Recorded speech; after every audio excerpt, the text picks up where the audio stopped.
Hello students, I hope आप लोग सब आराम से पढ़ाई कर रहे हो अपने अपने घर में। इस टॉपिक से पहले हम लोग सब्स्टिट्यूशन मेथड कर लिए हैं, एलिमिनेशन मेथड कर लिए हैं और जस्ट इस वीडियो के पहले जो वीडियो था उसमें हम लोग किए हैं equations reducible to pair of linear equations in two variables. आज हम लोग दो टॉपिक कवर करने वाले हैं। एक मेथड है कैसे सॉल्व करना है दो इक्वेशन को, उस मेथड का नाम है क्रॉस मल्टीप्लिकेशन। पहले ही बताए थे हम, सब्स्टिट्यूशन होता है, एलिमिनेशन होता है और क्रॉस मल्टीप्लिकेशन होता है। उस टॉपिक को कवर करने के बाद फिर हम हमारे एक थोड़े ज़्यादा इम्पॉर्टेंट टॉपिक पर जाएंगे कि दो पेयर ऑफ इक्वेशंस का कब यूनिक सॉल्यूशन होगा, कब नो सॉल्यूशन होगा और कब इनफाइनाइट नंबर ऑफ सॉल्यूशन होगा। जो पहले वीडियो में हम लोग डिस्कस किए थे, बस एक ग्राफ बना के छोड़े थे हम।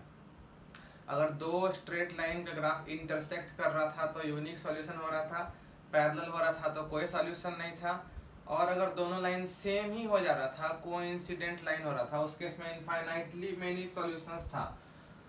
तो उस टॉपिक पर भी आएंगे। सबसे पहले हम लोग देखते हैं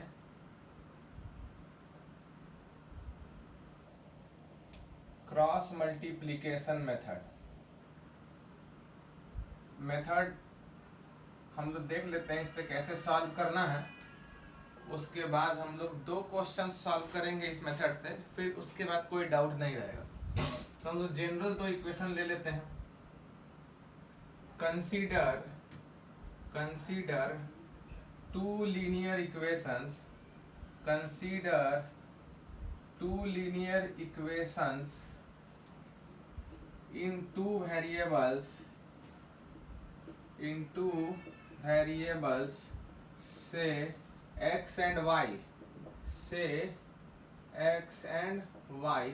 तो एक इक्वेशन है a1x plus b1y plus c1 equal to 0 और दूसरा इक्वेशन है a2x plus b2y plus c2 equal to 0, जहाँ a1 b1 c1 a2 b2 c2 ये सारे तुम्हारे कांस्टेंट्स हैं, कोफिशिएंट्स हैं। तो इन दोनों लाइन को देख के एक चीज तो क्लियर हो गया है, both the equations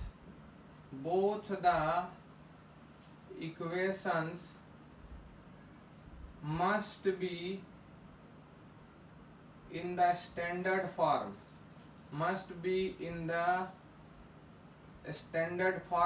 standard form हम बताए थे ax plus by plus c equal to 0 है।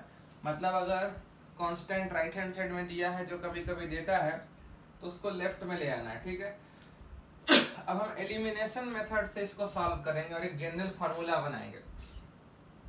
तो या तो इस a1 को a1 a2 कर लो और इस a2 को भी a1 a2 कर लो, या फिर इसको b1 b2 कर लो और इसको भी b1 b2 कर लो। जो करना है कोई टेंशन नहीं है, एक ही बात है, करना तो दोनों ही है हम लोग को। अब देखते हैं, पहले हम x का कोफिशिएंट्स बराबर करते हैं।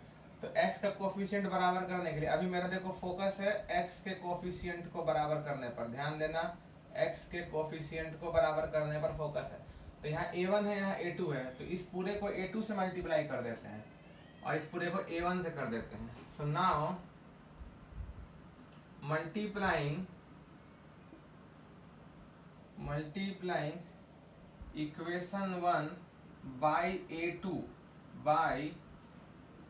a2 वी गेट, इसको a2 से मल्टीप्लाई करना है। तो a1 a2x हो जाएगा प्लस ये हो जाएगा तुम्हारा a2 b1y, ये हो जाएगा तुम्हारा a2 c1 इक्वल टू 0 से दिस इज इक्वेशन 3। तो यहाँ पर देखो a1 a2 आ गया। अब यहाँ भी a1 a2 लाने के लिए a1 से मल्टीप्लाई करेंगे। तो मल्टीप्लाइंग इक्वेशन 2 को a1 से करेंगे by a1 we get by a1, इसको a1 से मल्टीप्लाई करेंगे तो हो जाएगा a1 a2 प्लस यहाँ आ जाएगा a1 b2y plus a1 c2 equal to 0 से दिस इज इक्वेशन 4। अब यहाँ पर भी देखो, सॉरी यहाँ पर x छूट गया था मेरा, यहाँ भी देखो x का कोफिशिएंट a1 a2 है, दोनों कोफिशिएंट सेम है तो हम सब्ट्रैक्ट कर सकते हैं। तो now equation 3 minus equation 4 we get equation 3 minus equation 4। 3 में 4 घटाओगे तो ये और ये कैंसिल हो जाएगा। आई होप अब तुम समझ रहे होगे। अगर 3 में 4 घटाते हो या फिर 4 में 3 घटा दो, हमको कोई प्रॉब्लम नहीं है, जिसमें कंफर्टेबल रहो। तो हम 3 में 4 घटाए हैं तो ये प्लस रहेगा और ये माइनस हो जाएगा, या फिर 4 में 3 घटा लेते हैं, जो तुमको अच्छा लगे। चलो 4 में ही 3 घटाते हैं। बहुत लोग सोच रहा होगा 4 में 3 क्यों नहीं घटा रहे हैं सर। तो नाउ इक्वेशन 4 माइनस इक्वेशन 3। ऐसा कुछ नहीं है कि 3 में 4 घटाना है, पहले हम वो करने वाले थे, अब ये कर दिए क्योंकि हमको पता है दोनों से आंसर सेम आएगा। तो 4 में 3 घटाओगे तो ये फिर कटेगा, ये प्लस में रह जाएगा a1b2y, अब माइनस आ जाएगा ये a2b1y। इधर ये हो जाएगा, देखो ये माइनस ये, अब इक्वल टू उधर जीरो ही रहेगा, इधर ही घट रहा है तो प्लस, ये प्लस में हो जाएगा a1c2 और ये माइनस में हो जाएगा a2c1 equal to. I hope this is very much clear, कोई प्रॉब्लम इसमें नहीं हो रहा होगा। हम क्या किए, 4 में 3 घटा दिए तो इसमें ये घट गया, इसमें ये घट गया और इसमें ये घट गया। अब यहाँ से y कॉमन निकाल लेंगे हम, y कॉमन निकालेंगे तो बचेगा a1b2 minus a2b1 equal to, इसको उधर ले जाओ, माइनस a1c2 माइनस a2c1। अब इस माइनस को ब्रैकेट के अंदर तुम डाल दो तो यहाँ पे माइनस हो जाएगा और ये वाला प्लस हो जाएगा, तो इसको पहले लिख लो। तो a2c1 माइनस a1c2, तो देखो y का फॉर्मूला आ गया, इससे डिवाइड कर दो तो ये हो गया a2c1 minus a1c2 upon a1b2 minus a2b1 which is equal to, बहुत लोग का इससे थोड़ा अलग आता है पर टेंशन लेने का जरूरत नहीं है। ऊपर नीचे माइनस माइनस मल्टीप्लाई कर दो, यहाँ भी माइनस से मल्टीप्लाई कर दो, यहाँ भी माइनस, मतलब ये दोनों पलट जाएगा और ये दोनों पलट जाएगा। तो ये टर्म पहले अगर आ जाता है a1c2 माइनस फिर a2c1 आएगा, जिनका ये आ रहा है न्यूमरेटर में तो उनका डिनोमिनेटर में भी देखोगे मेरे वाले से पलट के आएगा। a2b1 आ जाएगा यहाँ पे माइनस a1b2 आ जाएगा। I hope you can understand, both the values are same. हम बस कुछ नहीं किए हैं, ऊपर और नीचे माइनस मल्टीप्लाई किए तो मेरा ये वाला टर्म आ गया। तो हमारे पास y का वैल्यू आ गया। अब ये मत कहना कि ये वाला y किसी में भी सब्स्टिट्यूट करके x निकालेंगे, it will be really difficult task. जैसे हम y निकाले हैं, x को एलिमिनेट किए हैं तो y आ गया। अब y को एलिमिनेट करेंगे तो x आएगा। तो इतना तुम नोट डाउन कर लो, हम x निकालने के लिए इतना बोर्ड क्लियर कर रहे हैं। हाँ, लेकिन ये वैल्यू हमारे पास होना चाहिए ना लिखा हुआ। तो इसको हम लोग कहीं पर लिख लेते हैं, इधर सपोज इधर लिख लेते हैं हम लोग। मेरा y आ रहा है a2c1 minus a1c2 by a1b2 minus a2b1, या फिर पलट के आएगा a1c2 minus a2c1 by a2b1 minus a1b2। ये मेरा y का वैल्यू आ रहा है, ठीक है। अब x का वैल्यू निकालते हैं।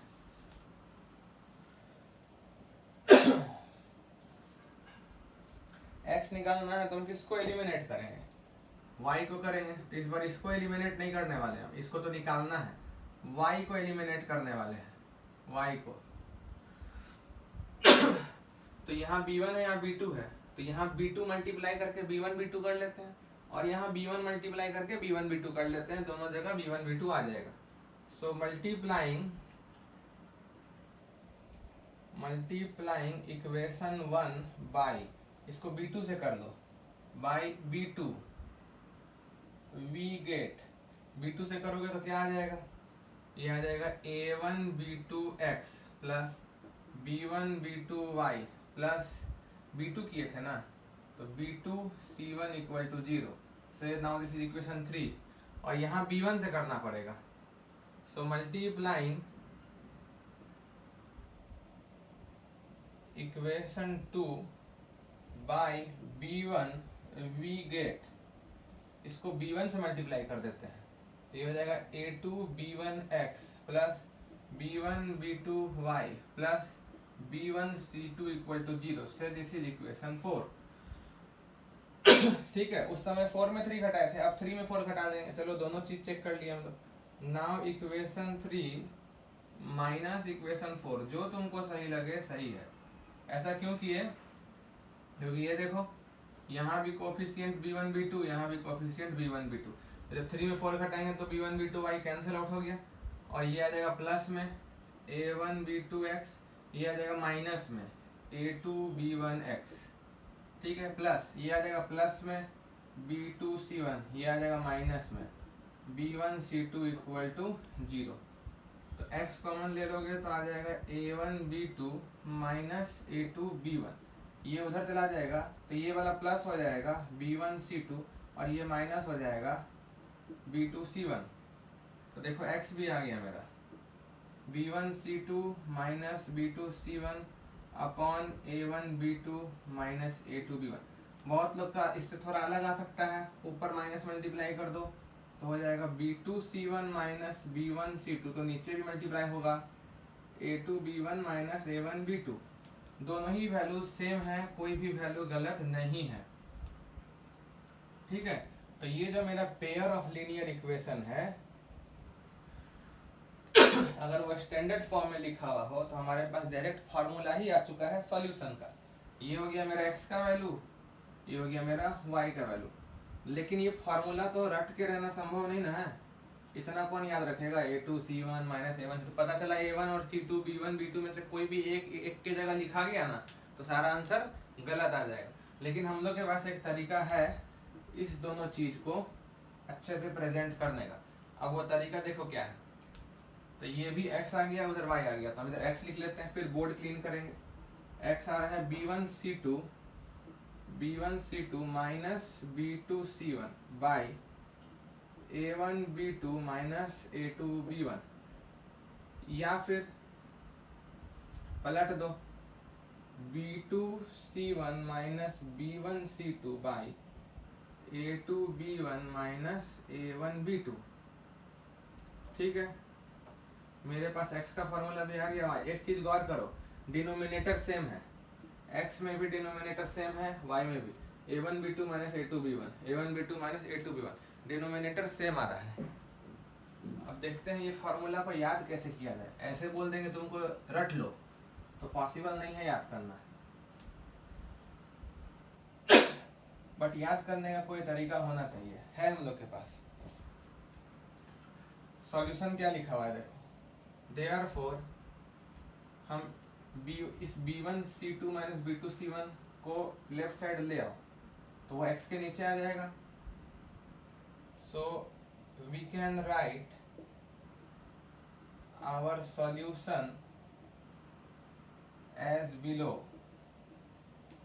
यहां से न्यूमरेटर को x के नीचे ले आओ तो x by b1 c2 minus b2 c1, ये हो जाएगा 1 by a1 b2 minus a2 b1, ठीक है।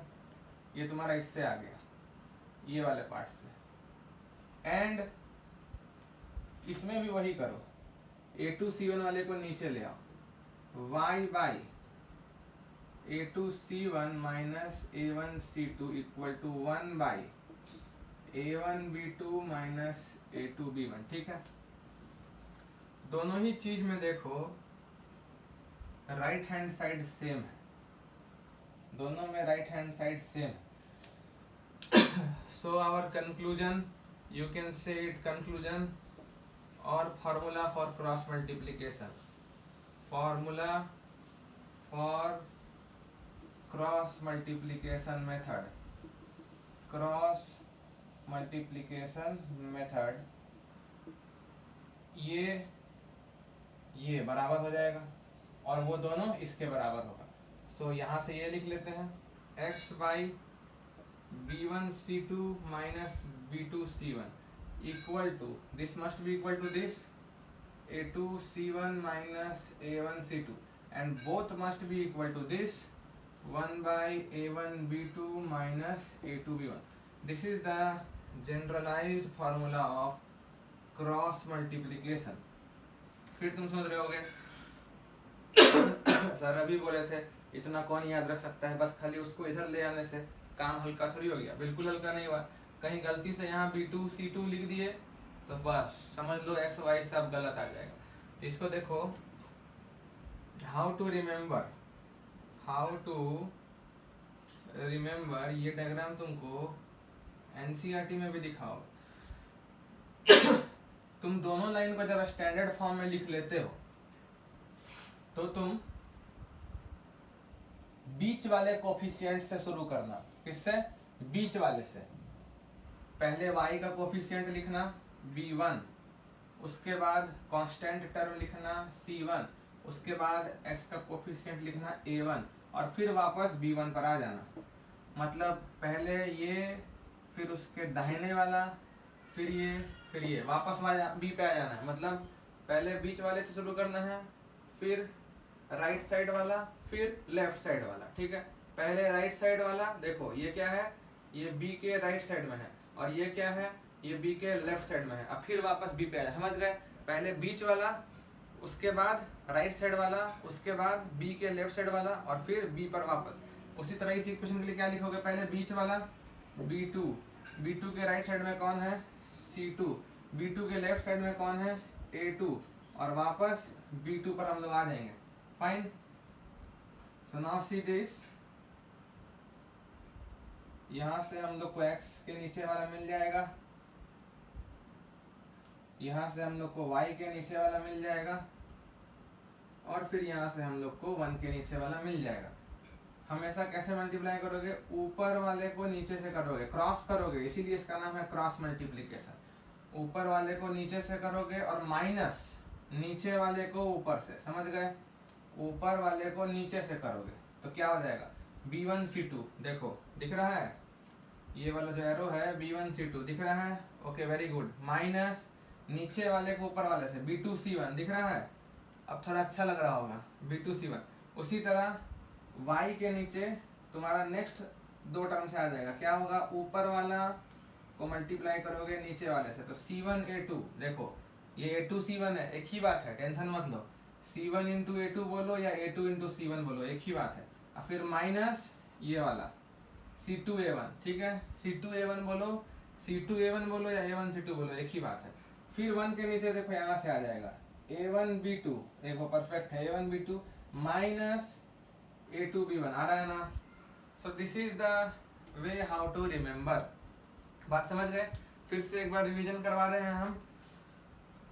बीच वाला, दाहिने वाला, बाया वाला, I mean middle one, B के राइट में, बी के लेफ्ट में, फिर बी, बी के राइट में, बी के लेफ्ट में, फिर बी। उसके बाद हमेशा पहले ऊपर वाले, ऊपर और नीचे को करोगे, माइनस नीचे और ऊपर। ठीक है, ऊपर और नीचे b1c2 माइनस b2c1, ऊपर और नीचे c1a2 माइनस c2a1, ऊपर और नीचे a1b2। अब कोई बच्चा गलती कर देता है, अपने मन से तुम मल्टीप्लाई कर दोगे सीधे c1 और b2 को, यहाँ से यहाँ सीधे उछल के नहीं जा सकते हो। ऐसे जो स्क्वायर बन रहा है ना, ये चारों से स्क्वायर बन रहा है, उसी स्क्वायर में कैलकुलेशन करना। 3 स्क्वायर है, देखो एक स्क्वायर यहाँ पर है, एक स्क्वायर यहाँ पर है और एक स्क्वायर, तीनों स्क्वायर में ही मल्टीप्लाई करना है। ये नहीं कि तुम सीधे यहाँ से यहाँ करने लग जाओ, तब फिर आ जाएगा b1 into b2 minus b2 into b1। ये b1 into b2 minus b2 into b1 तो जीरो हो जाएगा, ऐसे भी कहीं नहीं है। तो ये है मेरा मेथड क्रॉस मल्टीप्लिकेशन का। ठीक है, तो ये वाला चीज हम लोग थोड़ा यूज करके अभी 2 क्वेश्चन बना लेते हैं। हम तुमको ये रटने नहीं बोल रहे हैं, पहला बात इसको यूज करो और आराम से खुश रहो। अगर इसको यूज नहीं करना है तो धीरे धीरे तुम्हारा देखो प्रैक्टिस हो जाएगा। हम यहीं से करवा देते हैं प्रैक्टिस। यहाँ से देखो हम डायरेक्ट लिख देते हैं, हमको टाइम नहीं लगता है लिखने में। हम क्या करते हैं, हम सीधे लिखते हैं डायरेक्ट। डायरेक्ट मतलब यही लिखाएगा, लेकिन कैसे? अब इसको मत देखो, इसको मत देखो, ध्यान से देखो। सबसे पहले एक्स वाई, क्या है एक्स वाई, तो एक्स का कोफिशिएंट हम देखते ही नहीं है। फाइन, अब देखो जो यहाँ किए हो वही कर दो। कोफिशिएंट्स में करना है, वाई और कांस्टेंट मत ले लेना। कोफिशिएंट क्या है? b1 इंटू c2, देखो b1 into c2 minus b2 into c1 minus b2 into c1। तो हम सीधा ही लिख देते हैं, इसको हम सोचते हैं है ही नहीं। तो b1 c2 minus b2 c1, b1 c2 minus b2 c1 equal to y by, तो y वाला हटा देते हैं। अब बच्चा लोग सोचता है a1 c2, सही सोच रहा है बच्चा, a1 c2 माइनस A2C1। यहाँ गलती हो जाता है, y के नीचे हम लोग को थोड़ा उल्टा करना रहता है। ऊपर वाला और नीचे वाले को करने के बजाय पहले करना होता है नीचे वाला को ऊपर वाले से, मतलब A2C1।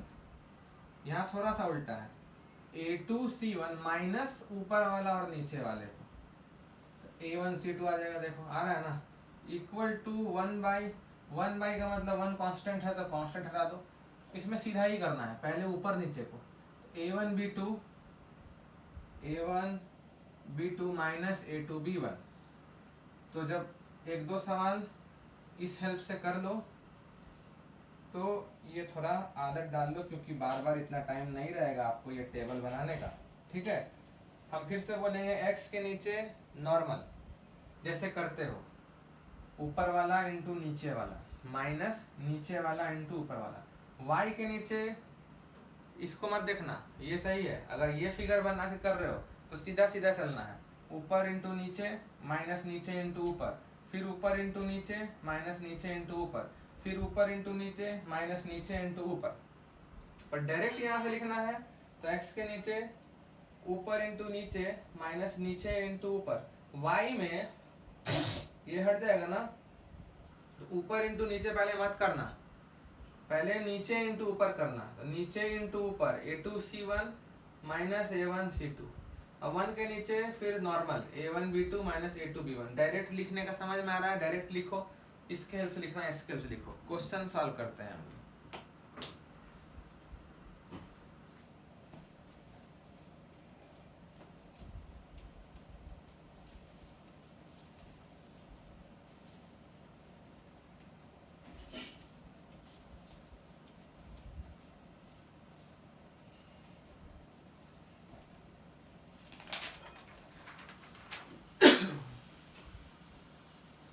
देखो क्वेश्चन लिखा है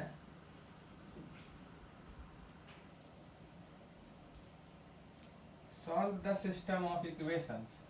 अभी हम क्रॉस मल्टीप्लिकेशन से सॉल्व करेंगे, आंसर लाएंगे और फिर इक्वेशन में रख के चेक भी करेंगे। तुम एलिमिनेशन से भी बना के देख लेना और सब्स्टिट्यूशन से भी बना के देख लेना, सेम ही आंसर आएगा। 2x plus 3y equal to 46 and 3x plus 5y equal to 74। तुम वीडियो को पॉज करके क्रॉस मल्टीप्लिकेशन वाले मेथड से ही थोड़ा ट्राई करो इसको।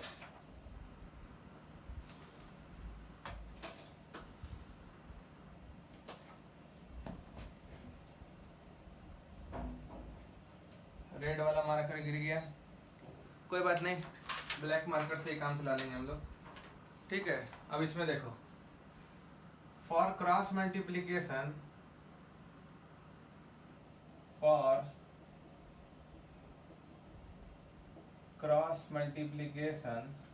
Method equation should be in standard form. ठीक है, जो कि अभी नहीं है। Equations should be in ax plus by plus c equal to 0 form। that is पहला इक्वेशन हो जाएगा 2x plus 3y minus 46 equal to 0, equation 1। दूसरा equation 3x plus 5y minus 74 equal to 0। ठीक है, सारे कोफिशिएंट्स दिख रहे हैं। A1 2, B1 3, C1 46 नहीं minus 46, A2 3, B2 5, C2 minus 74। So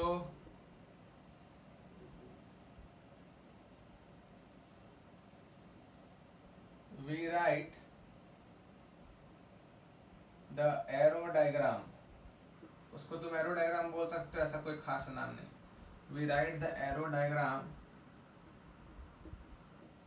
as below. पहले क्या शुरुआत होता था याद है? पहले बीच वाले से करते थे ना, तो B1 होता था, उसके बगल में C1 होता था, फिर B1 के लेफ्ट में A1 होता था, फिर B1 होता था, फिर यहाँ B2, यहाँ C2, यहाँ A2 और यहाँ B2 होता था, यही ना होता था। और मेरा इसमें कैलकुलेशन करने से x आ जाता था, इसमें कैलकुलेशन करने से y आ जाता था, इसमें कैलकुलेशन से 1 के नीचे आ जाता था। तो हम लोग यहाँ पे फार्मूला लिखने में सक्सेसफुल रहते थे। कैसे लिखते थे? x के नीचे में हम आराम से लिखते थे B1C2 माइनस B2C1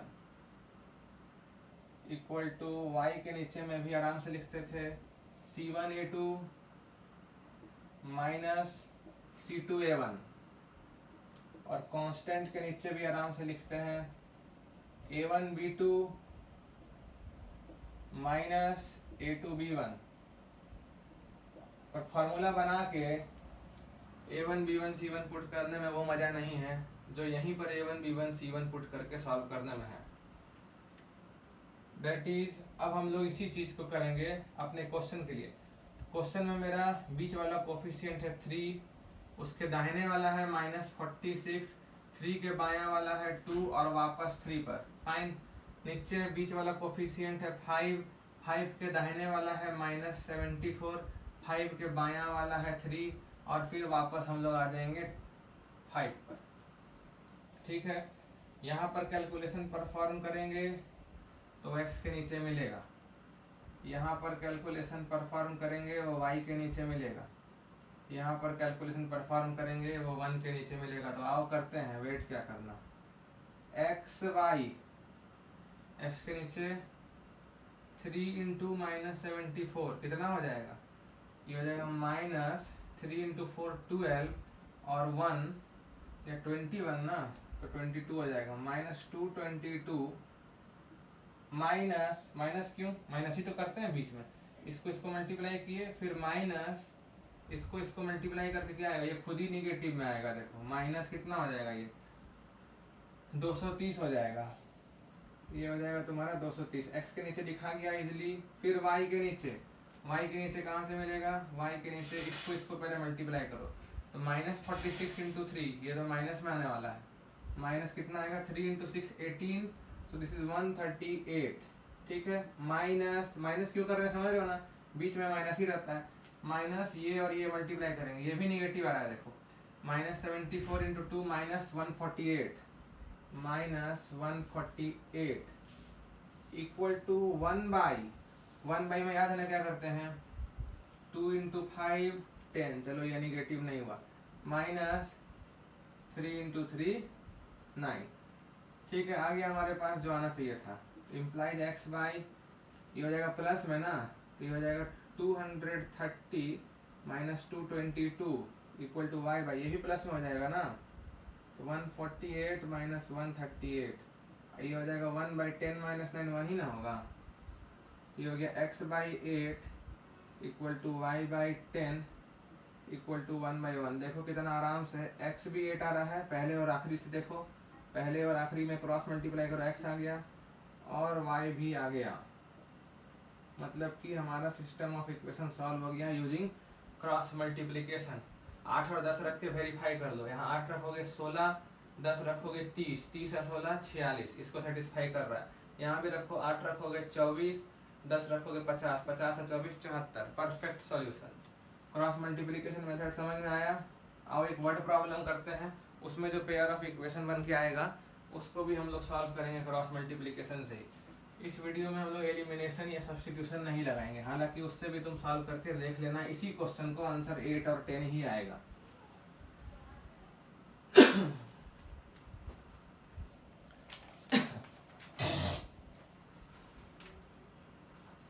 क्वेश्चन है the area of a rectangle, the area of a, सबसे पहले याद हो जाना चाहिए रेक्टेंगल का एरिया लेंथ इंटू ब्रेड्थ होता है, gets reduced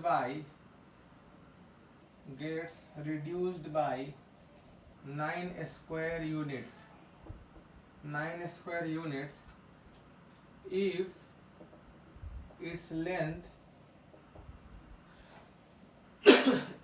length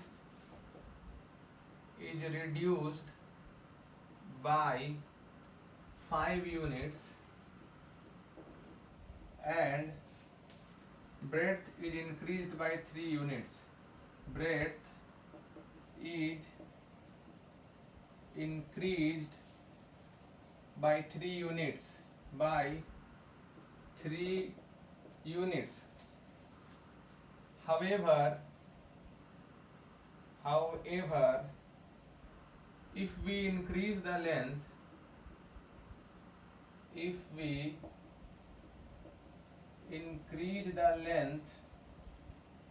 by 3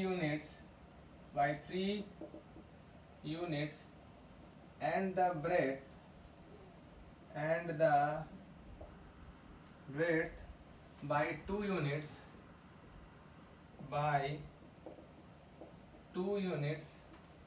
then the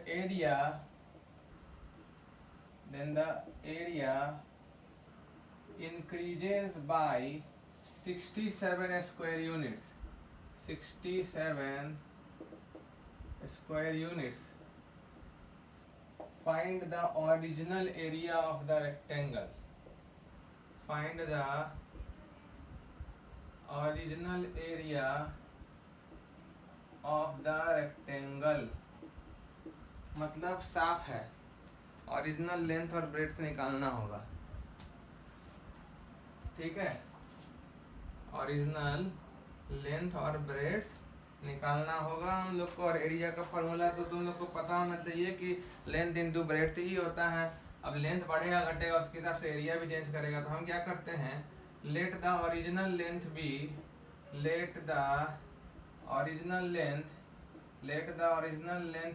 x units, and breadth be y units, ठीक है। ब्रेड्थ भी, तो ओरिजिनल एरिया कितना हो जाएगा, xy हो जाएगा। ओरिजिनल एरिया होना चाहिए xy स्क्वायर यूनिट्स, ठीक है। इक्वेशन 1 क्या फॉर्मूला लगा समझ गए हो। फॉर्मूला है since area equal to length into breadth,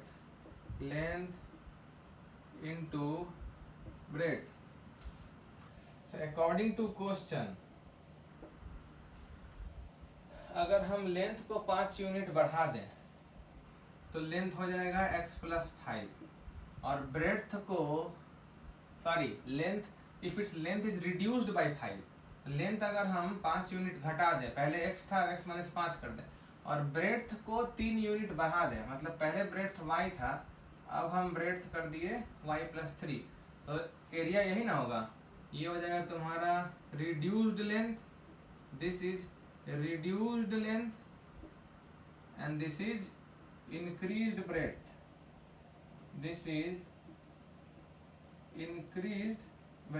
और overall this is a new dimension, एक नया रेक्टेंगल बन चुका है जिसका एरिया होगा length into breadth, and this must be equal to, जो ओरिजिनल एरिया था xy उसमें -9 हो गया होगा। क्यों, पढ़ लो क्वेश्चन। Area of a rectangle gets reduced by 9, मतलब जो पहले एरिया था उससे 9 कम हो जाएगा, तो xy -9 हो जाएगा। अब इसको मल्टीप्लाई करो, यहाँ से xy आएगा +3x आएगा, -5y आएगा, -15 आएगा, इक्वल टू xy -9 आएगा। xy कैंसिल हो जाएगा, और 3x - 5y, 9 को इधर लाओ क्योंकि क्रॉस मल्टीप्लिकेशन से सॉल्व करने वाले हैं हम, तो हमको सब कुछ चाहिए स्टैंडर्ड फॉर्म में। तो जब इधर 9 लोगे तो +9 होगा, तो -15 और +9 -6 हो जाएगा। सो this is hour one equation in 2 variable, ठीक है। सिमिलरली हम क्रॉस मल्टीप्लिकेशन इस स्पेस में करेंगे। सिमिलरली दूसरा पार्ट क्या बोल रहा है, however if we increase the length by 3, अगर लेंथ को हम x से बढ़ा के x + 3 कर दें, एंड द ब्रेड्थ बाय 2, इस बार ब्रेड्थ को भी बढ़ाया गया है। ब्रेड्थ पहले लेंथ x था अब x + 3 हो गया, ब्रेड्थ y था y + 2 हो गया, तो नया एरिया जो आएगा वो क्या होगा, the new area increases by 67, मतलब पहले एरिया xy था अब इससे 67 बढ़ के एरिया आएगा, फिर हो जाएगा xy + 2x + 3y + 6 equal to x y plus 67, x y cancel, तो इक्वेशन आ गया 2x plus 3y minus 61 equal to 0. So we have second linear equation in two variable. Coefficients दिख रहा है a1 b1 c1, a2 b2 c2. तो अब हम लोग करेंगे now by cross multiplication method. ठीक है, सबसे पहले क्या लिखना होता है, याद होगा तुमको. सबसे पहले b लिखना होता है. तो इसका b कितना है, -5. ठीक है, उसके बाद इसके दाहिने वाला -6, उसके बाद -5 के बायां वाला 3, और लास्ट में फिर वापस -5 पर पहुंच जाना है. फाइन. यहाँ से बीच वाला 3, उसके बाद दाहिने वाला -61, उसके बाद 3 के बायां वाला 2, और फिर वापस 3 पर पहुंच जाना है. समझ गए. तो यहाँ से तुम्हारा x आएगा, यहाँ से तुम्हारा y, और यहाँ कांस्टेंट 1 के नीचे आएगा. तो लिखते हैं x बाई, ये और ये मल्टीप्लाई करोगे तो कितना होगा, 305 आ रहा है, माइनस ये और ये मल्टीप्लाई करोगे तो कितना होगा, -18 होगा. तो minus minus plus 18 equal to y by, ये और ये करोगे तो कितना होगा, -6 और 2 -12, माइनस ये और ये करोगे तो कितना होगा, -183 होगा. तो माइनस माइनस प्लस 183 हो जाएगा इक्वल टू 1 बाई, ये और ये करोगे तो 9, माइनस ये और ये करोगे तो -10, तो माइनस माइनस प्लस 10 हो जाएगा. तो यहाँ से x के नीचे आ रहा है 323, y के नीचे 183 में 12 घटाओगे तो 171, और यहाँ 19. तो पहले और आखिरी से x आ जाएगा 323 बाई 19, और दूसरे और आखिरी से आ जाएगा y इक्वल टू 171 बाई 19. तो ये तुम्हारा कट जाएगा 17 बार में, x आ गया तुम्हारा 17, और ये कट जाएगा 9 बार में, तो y आ गया 9. ठीक है. तो ओरिजिनल एरिया कितना हो जाएगा, ओरिजिनल एरिया होगा x इंटू वाई, मतलब 17 इंटू 9 कितना हो जाएगा, ये 153 स्क्वायर यूनिट्स, 153 स्क्वायर यूनिट्स. अगर तुमसे ओरिजिनल लेंथ पूछता तो 17 होता आंसर, क्योंकि x को माने हो ओरिजिनल लेंथ. ओरिजिनल ब्रेड्थ पूछता तो 9 यूनिट होता. ओरिजिनल एरिया पूछा है तो 17 इंटू 9 कर दोगे तो तुम्हारा 153 स्क्वायर यूनिट्स इस रेक्टेंगल का ओरिजिनल एरिया है. क्वेश्चन को चेक करते हैं. पहला क्वेश्चन है, लेंथ को 5 कम करना है. लेंथ 17 है, 17 में से 5 कम कर दो तो कितना हो जाएगा, 17 में से 5 कम करोगे तो 12, और ब्रेड्थ को 3 बढ़ा देना है. ब्रेड्थ 9 था, 9 को 3 बढ़ा दोगे तो कितना हो जाएगा, 12. अब एरिया कितना आ रहा है, 144, और ओरिजिनल एरिया कितना है, 153. कितना कम हो गया, 9 कम हो गया. सही है. Area reduces by 9 units. दूसरा कंडीशन चेक करते हैं. लेंथ 3 बढ़ा देना है, तो 17 से 3 बढ़ के हो जाएगा 20, और ब्रेड्थ भी 2 बढ़ा देना है, तो 9 से 2 बढ़ के हो जाएगा 11. एरिया कितना हो गया, 220. 153 से ये कितना ज़्यादा हो गया, 67 ज़्यादा हो गया. सही है. Area increase by 67. फाइन. तो क्रॉस मल्टीप्लिकेशन मेथड ऐसे ही लगता है. ये मेन चीज़ है, इसको तुम याद रखो, कभी कोई दिक्कत नहीं होना है. बी के राइट वाला, बी के लेफ्ट वाला, फिर बी के राइट वाला, बी के लेफ्ट वाला, और फिर बी. बस उसके बाद क्रॉस मल्टीप्लाई करो, ऊपर से नीचे माइनस नीचे से ऊपर, ऊपर से नीचे माइनस नीचे से ऊपर, ऊपर से नीचे माइनस नीचे से ऊपर. और साइन वाइन का ध्यान रखना, साइन के कारण ही बच्चे लोग गलती होता है. ठीक है.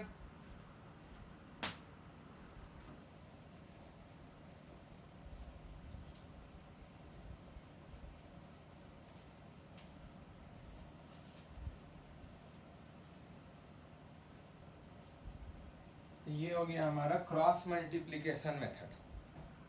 अब देखो हमारा नेक्स्ट टॉपिक है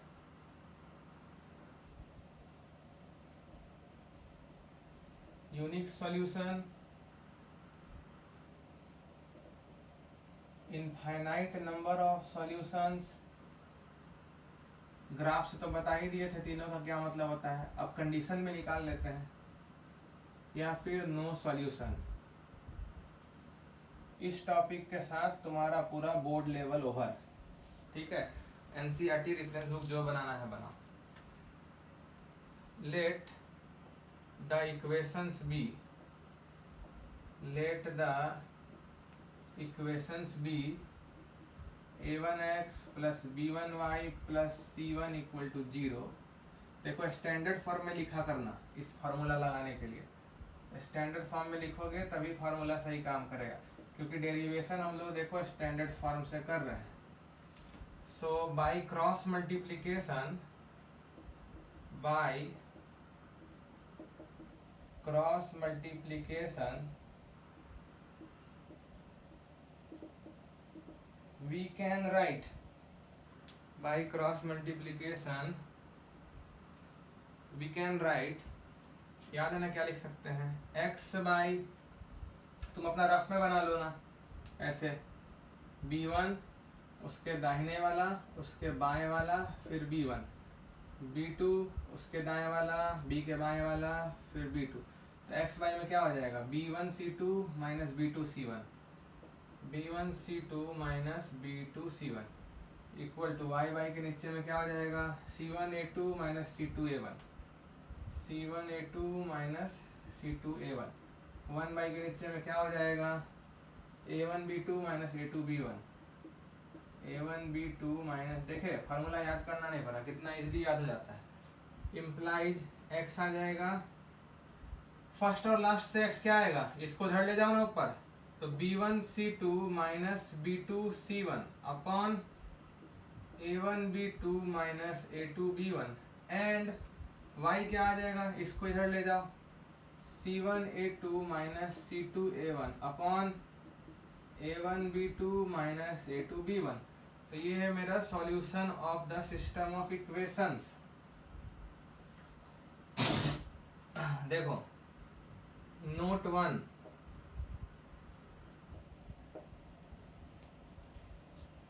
अगर नीचे का डिनोमिनेटर 0 नहीं हुआ,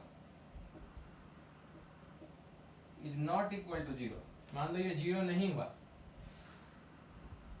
तो ये भी अनडिफाइंड नहीं होगा, ये भी अनडिफाइंड नहीं होगा। मतलब x का कुछ एक प्रॉपर वैल्यू आएगा, एक यूनिक वैल्यू, ऊपर कुछ भी हो, ऊपर 0 हो या नहीं हो, ऊपर पॉजिटिव हो या नहीं हो, ऊपर निगेटिव हो या नहीं हो, उससे मतलब नहीं है। अगर नीचे 0 हो गया ना तो ये बर्बाद हो जाएगा, और इसमें भी नीचे 0 हो गया तो ये भी बर्बाद हो जाएगा, और अगर ये नीचे 0 नहीं हुआ तो ये आबाद हो जाएगा। आबाद का मतलब ये एक प्रॉपर फिक्स वैल्यू कुछ लेगा, एक यूनिक वैल्यू होगा x का, और यहाँ भी अगर ये नीचे 0 नहीं होगा तो ये भी एक यूनिक वैल्यू होगा। मतलब x और y का एक यूनिक वैल्यू आएगा। यूनिक वैल्यू मतलब यूनिक सॉल्यूशन आएगा, कब, जब नीचे वाला 0 नहीं होगा। Then we will get a unique values of both x and y, that is we will have a unique solution, we will have a unique solution if and only if a1b2 minus a2b1 is not equal to 0। 0 हो गया तो बता दिए ना, बर्बाद हो जाएगा।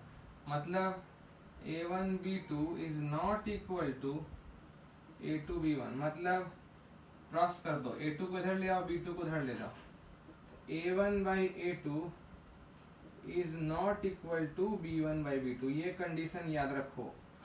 Coefficients तो जानते ही हो ना निकालना, मतलब a1 बाई a2 और b1 बाई b2 का रेशियो अगर बराबर आ गया ना तो यूनिक सॉल्यूशन नहीं होगा, और अगर बराबर नहीं ना आया तो फिर यूनिक सॉल्यूशन होगा। ठीक है, अब देखो इसमें हम लोग एक एग्जाम्पल से सॉल्व कर लेते हैं इसको, इस नोट को।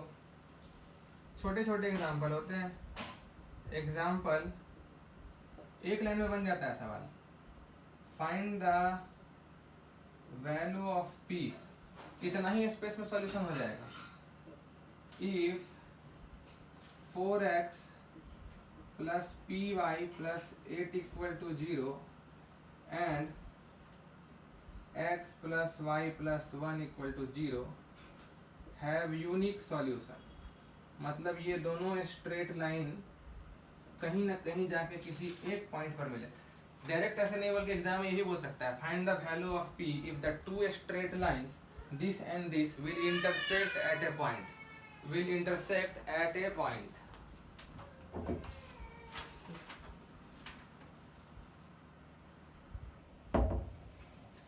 ठीक है, find the value of p if the straight lines, ये स्ट्रेट लाइन होगा ना, linear equation in two variable है, straight line this and straight line this intersect at a unique point. तो यहाँ देखो सॉल्यूशन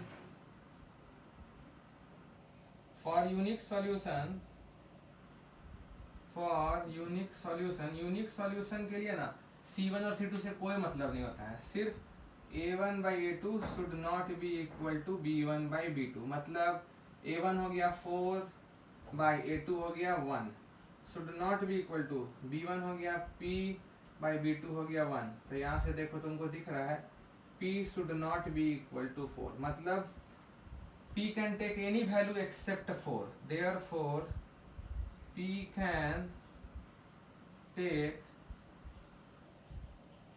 any value except 4, 4 के अलावा P को जो वैल्यू लेना है ले ले। तो यहाँ जो इक्वेशन बनेगा और यहाँ जो बनेगा उसका एग्जैक्टली एक सॉल्यूशन होगा। ठीक है,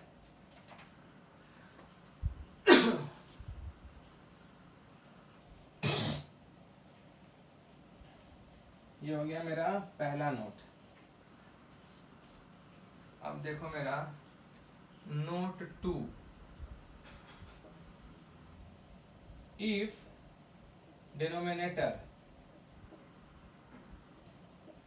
ये अगर 0 हो गया then unique solution will not exist, unique solution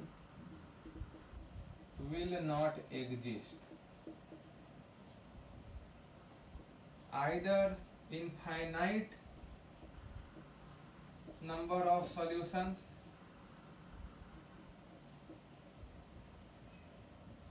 or no solution is the case, या is the possibility। ठीक है, now A1 B2 minus A2 B1 equal to 0 का मतलब हो गया कि A1 B2 equal to A2 B1 होना चाहिए। तो क्रॉस करने से A1 by A2 equal to B1 by B2 होना चाहिए। ठीक है, मतलब कि जब पहले दोनों कोफिशिएंट्स का रेशियो बराबर ना हो तो यूनिक सॉल्यूशन, लेकिन अगर पहले दोनों का रेशियो बराबर हो जाए तो A1 by A2 और B1, तो या तो नो सॉल्यूशन आएगा या तो इनफाइनाइट सॉल्यूशन आएगा। देखते हैं कैसे पता करेंगे कौन सा आएगा। ये मान लो कोई लैम्डा वैल्यू है तो फिर A1 हो जाना चाहिए lambda times A2 and B1 हो जाना चाहिए लैम्डा टाइम्स B2 से equation 1। Then our system of equation, our system of equation will be, पहला इक्वेशन तो जस्ट जो है उसमें A1 की जगह लिख दो lambda A2, lambda A2x plus B1 की जगह लिख दो lambda B2, lambda B2y plus C1 equal to 0, that is इस दोनों से लैम्डा कॉमन निकाल लो, lambda into A2x plus B2y plus C1 equal to 0। ये मेरा एक इक्वेशन हो जाएगा।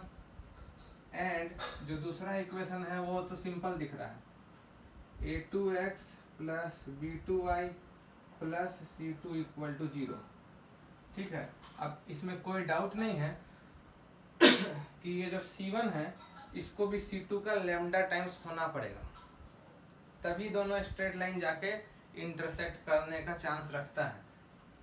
और जब C1 C2 का लैम्डा टाइम्स होगा तो C1 की जगह तुम लिख पाओगे C2 इंटू लैम्डा, और जब यहाँ भी C2 इंटू लैम्डा लिख दोगे तो लैम्डा कॉमन आ जाएगा, और लैम्डा कॉमन आ जाएगा तो अंदर तुमको फिर से यही इक्वेशन दिखने लगेगा। ठीक है, देखो now if C1 equal to lambda times C2, ये जो C1 है, तो 2 बिकम्स लैम्डा कॉमन ले लो, A2x प्लस B2y। अब C1 की जगह रखो लैम्डा, C2 यहाँ रखो, लैम्डा कॉमन लो, तो C2 इक्वल टू 0 आ जाएगा। से इक्वेशन 4, तुमको ऐसा नहीं लगता है कि इक्वेशन 1 जो है वो ये आ गया और इक्वेशन 2 जो है वो ये था? अभी 3 और 4 को देखो ध्यान से, दोनों तो सेम ही इक्वेशन है ना। A2x प्लस बी, यहाँ लैम्डा है 0 है, हटा दो लैम्डा, हट जाएगा, लैम्डा से डिवाइड कर दो, लैम्डा से डिवाइड कर दो, लैम्डा से डिवाइड कर दोगे तो ये इक्वेशन है ये इक्वेशन सेम हो जाएगा, ये इक्वेशन है ये इक्वेशन सेम हो जाएगा। अगर दोनों इक्वेशन सेम हो जाएगा तो इसका लाइन और इसका लाइन दोनों का स्ट्रेट लाइन सेम हो जाएगा, कोइंसाइड कर जाएगा। कोइंसाइड कर जाएगा मतलब कि दोनों में infinite number of common point होगा। जब दोनों लाइन ही कोइंसाइड कर गया तो infinite number of common point होगा, मतलब दोनों इक्वेशन का इनफाइनाइट नंबर ऑफ सॉल्यूशन होगा। कब? जब ये C1 भी C2 का लैम्डा टाइम्स हो, मतलब इम्प्लाइज C1 बाई C2 भी लैम्डा हो जाए, C1 बाई C2 भी लैम्डा हो जाए, then infinite number of solution, infinite number of solutions will exist। काहे? because the two straight lines will be same। अब देखो A1 by A2 भी लैम्डा था, B1 by B2 भी लैम्डा था, और C1 by C2 को भी लैम्डा हो जाना चाहिए। इसीलिए मेरा कंडीशन हुआ A1 by A2 equal to B1 by B2 तो था ही, उसको C1 by C2 के भी बराबर हो जाना चाहिए for infinite number of solutions। is it okay? Infinite number of solution के लिए तीनों कोफिशिएंट्स का रेशियो बराबर होना चाहिए, तब जाकर के क्या होगा, दोनों स्ट्रेट लाइन सेम लाइन बन जाएगा और दोनों लाइन कोइंसाइड कर जाएगा और सारे पॉइंट्स कॉमन हो जाएंगे और इनफाइनाइट नंबर ऑफ सॉल्यूशन आ जाएगा। और अगर ये दोनों बराबर नहीं हुआ तो सॉल्यूशन नहीं आएगा। यूनिक सॉल्यूशन तो ऐसा ही नहीं होने वाला था, क्योंकि A1 by A2 और B1 by B2 is not equal to का साइन यहाँ नहीं होल्ड कर रहा है, तो यूनिक तो ऐसे भी नहीं होना था। इनफाइनाइट नंबर ऑफ सॉल्यूशन होने के लिए C1 by C2 को भी इसी के बराबर होना होगा। बच गया एक ही केस कि जब C1 और लैम्डा C2 बराबर ना हो, मतलब कि C1 by C2 का जो रेशियो है वो लैम्डा के बराबर ना हो, मतलब कि C1 by C2 का जो रेशियो है वो ये दोनों रेशियो के बराबर ना हो, तब आ जाएगा मेरा नो सॉल्यूशन। वो भी लिख लेंगे हम लोग।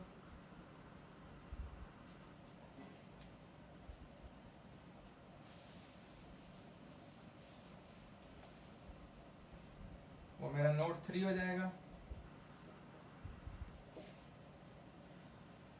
If C1 is not equal to lambda times C2, then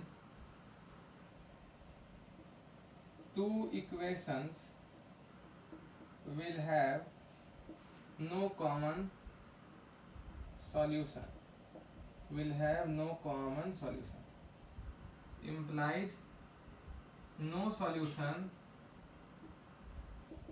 if C1 by C2 is not equal to lambda। Also A1 by A2 और B1 by B2 बराबर था, जिसको हम लैम्डा माने थे, देन A1 by A2 और B1 by B2 बराबर होना चाहिए, लेकिन ये दोनों में से कोई भी C1 C2 के बराबर, C1 by C2 के बराबर नहीं होना चाहिए। This is condition for no solution. ठीक है, तो समराइज करते हैं। पहला A1 by A2 और B1 by B2 का रेशियो बराबर नहीं है, मतलब यूनिक सॉल्यूशन, यूनिक सॉल्यूशन। दूसरा केस, तीनों ही कोफिशिएंट्स का रेशियो अगर बराबर है, A1 by A2 equal to B1 by B2 और साथ ही C1 by C2 भी उतना ही हो गया, तो फिर इनफाइनाइट सॉल्यूशंस, इनफाइनाइट सॉल्यूशंस। और तीसरा a1/a2 और b1/b2 बराबर है, लेकिन उन दोनों में से किसी के भी बराबर c1/c2 नहीं है, in that case no solution. ठीक है, I hope very much clear. तीनों कंडीशन यूनिक सॉल्यूशन वाले पर क्वेश्चन भी किए हैं हम लोग। अब नो सॉल्यूशन और इनफाइनाइट सॉल्यूशन वाले पर एक एक क्वेश्चन करते हैं, फिर तुमको जहां से भी क्वेश्चन सॉल्व करना है क्वेश्चन सॉल्व कर लो। किसी भी तरह का डाउट होने पर इस वीडियो के कमेंट सेक्शन में तुम अपना डाउट को पूछ लो, 1 या 2 दिन में कमेंट पर रिप्लाई भी आ जाएगा।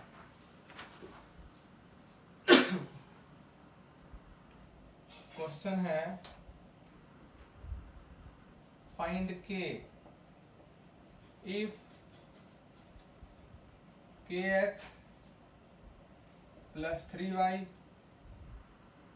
minus k minus 3 equal to 0 and 12x plus ky minus k equal to 0 have infinite number of solutions. Infinite number of solutions. Solution very easy.